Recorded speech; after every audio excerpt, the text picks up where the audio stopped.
নমস্কার, কেমন আছেন সবাই? আশা করি সবাই খুব ভালো আছেন, সুস্থ আছেন।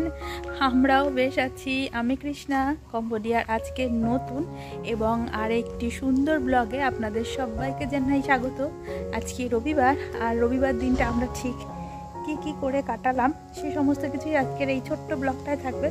আপনারা সাথে থাকুন আর দেখতে থাকুন।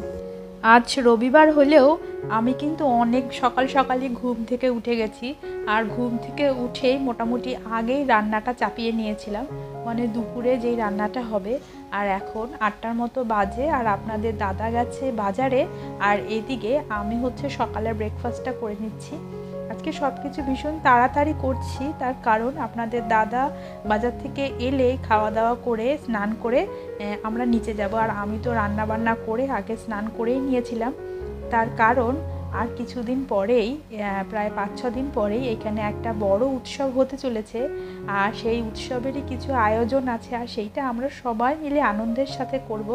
আর যেহেতু এইটা আমার প্রথম, মানে এই উৎসবে সামিল হওয়া আমার ছেলে আর আপনাদের দাদার, তো আমরা একটু এক্সাইটেড। আর আমি দেখতে চাইছিলাম আর জানতে চাইছিলাম যে এইখানে উৎসব কেমন হয়।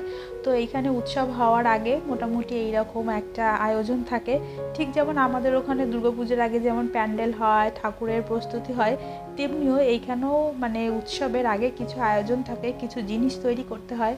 তবে আমরা পুজোতে যেমন ফুল ব্যবহার করি আর প্যান্ডেলে অনেক কিছু দিয়ে সাজাই, এইখানেও ফুল ব্যবহার হয়, তবে সেটা একটু অন্যরকমভাবে। এই তো রান্নাবান্না করেই যাব নিচে, আর আপনাদের দেখাবো যে এখানে কি কেমন করে হয়। তবে উৎসবটাও আপনাদের সাথে শেয়ার করবো। তবে উৎসবটা এখন না, উৎসবটা এ মাসেই আছে, কিছুদিন পরে। তবে সেই যেহেতু কিছু তৈরি আছে, আর আজকে সানডে, তো আমরা ঠিক করেছি সবাই মিলে আজকে হাতে হাতে মানে ওই সব কাজগুলোকে মিটিয়ে ফেলবো, কারণ তার পরের সপ্তাহ আমরা পাবো না, তার আগেই উৎসবটা চলে আসবে। ওই যে আমরা হাতে হাতে আজকে রবিবার সবাই মিলে যে যার কাজ আমরা আগে করে নিচ্ছি, আর করে নেওয়ার পরেই আমরা চলে যাব নিচে, আর নিচে গিয়ে ওই উৎসবের সমস্ত কাজ করব, আর আপনাদের সাথেও শেয়ার করব। আজকে সকালবেলা ব্রেকফাস্টে একটুখানি ওই হোমমেড রোল বানাচ্ছি, রেডিমেড আর কি, বাড়িতে ঘরের তৈরি আটা রুটি দিয়ে একটু এগ রোলের মতো। তো এইটা ভীষণ তাড়াতাড়ি হয়ে যাবে, আর রুটি করলে আবার তরকারির ঝামেলা, আর এর মধ্যে ডিম শসা একবারে সব কিছুই হয়ে যাচ্ছে বলে এটাই আমার কাছে সব থেকে ইজি লেগেছে, মানে তাড়াহুড়োর জন্য। আর এটা আপনাদের দাদা আর আমার ছেলে ভীষণ পছন্দও করে জানেন, আর এটা খেতে বেশ ভালোই হয়। আটা রুটি হলেও আমি একটু পাতলা করে একটু বড় করে নিই, আর খেতে কিন্তু বেশ মানে ভালো লাগে। আবার বিকেলবেলার টিফিনেও অনেক সময় আমি এইরকম বানাই, বেশ ভালোই লাগে খেতে। আর এই যে তাড়াতাড়ি হয়ে গেল, আর এটা গরম বলে আমি এখন মোড়াইনি, এইটা এখন ওদেরকে মুড়িয়ে দিলাম। তো আপনাদের দাদা ছেলে খাচ্ছে খাক, এবার আমি চলে যাই আগে নিচে। আর আমি যেহেতু এইবার এই যে প্রথম বানাচ্ছি, জানেন এইখানে যে কোনো উৎসবে এইরকম সোনালি রঙটা ভীষণভাবে ব্যবহৃত হয়, আর উৎসবে ড্রাগন বানানো হয়, আর এইগুলো দিয়ে এই রকম শেপের একটা কাগজ বানাতে হবে, আর এই দেখুন ফুল বানাতে হবে।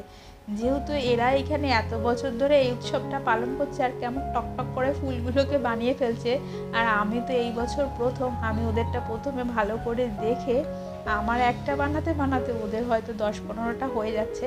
তবে আমি ওদের সাথে বসে এই যে বানাচ্ছি, এইটাই আমার ভীষণ ভালো লাগছে, আসলে নতুন কিছু শিখছিও। আর আমাদের ওইখানে ঠিক দুর্গাপুজোর কথা মনে পড়ছে, আর কয়েক মাস পরেই তো পুজো, আর পুজোর আগেও তো এইরকম প্রস্তুতি চলে, কিংবা যখন সরস্বতী পুজো হয় তার আগের দিন আমরা সবাই মিলে বসে এইভাবে একসাথে প্রস্তুতি করি। আর আমার ছেলেটাও ভীষণ মানে আনন্দ পাচ্ছে, ও কি সুন্দর হাতে হাতে করছে। আর এই দেখুন এইরকম সোনালি রঙের এইরকম পদ্ম ফুলের শেপে বানিয়েছি আর কি, এরকম পদ্ম ফুলের মতো হবে দেখতে। আর এই যে সোনালি এগুলো লম্বা লম্বা একটু শেপ দিয়ে বানানো হচ্ছে, আমি জানি না এটা ঠিক কিভাবে সাজানো হবে, তবে যেই দিন সাজানো হবে সেই দিন আমি আসলে বুঝতে পারবো। আর এইখানে এই কাগজগুলো না এইরকমভাবেই কিনতে পাওয়া যায়, আর এইগুলো সমস্ত না থাইল্যান্ড থেকে এসছে, থাইল্যান্ড থেকে বাক্স ভর্তি এইরকম কাগজ এসছে। আর এই দেখুন এই কুমড়োগুলোও রাখা হয়েছে, এইটাও নাকি সেদিন ওই উৎসবে। আবার ওই যে পেছনে বক্সগুলো দেখছেন, ওর মধ্যেও আরও অনেক কিছু আছে, আর এই সমস্ত বক্সগুলো এইরকম বানিয়ে আমরা ভরিয়ে রেখেছিলাম। আর এখন বিকেল ওই 5:30টার মতো বাজে। অনেক দিন ছেলেকে নিয়ে বেরোনো হয়নি বৃষ্টির জন্য, তো আজকে ঠিক করেছি আজকে ওকে নিয়ে একটু বেরোবো। আর এইখানে সানডেতে একটা জায়গায় আছে যেখানে বাচ্চাদের জন্য কিছু এই যে এরকম খেলনাও রাখা থাকে আর ওরা খেলতে পারে, তো ও ভীষণ এনজয় করছিল।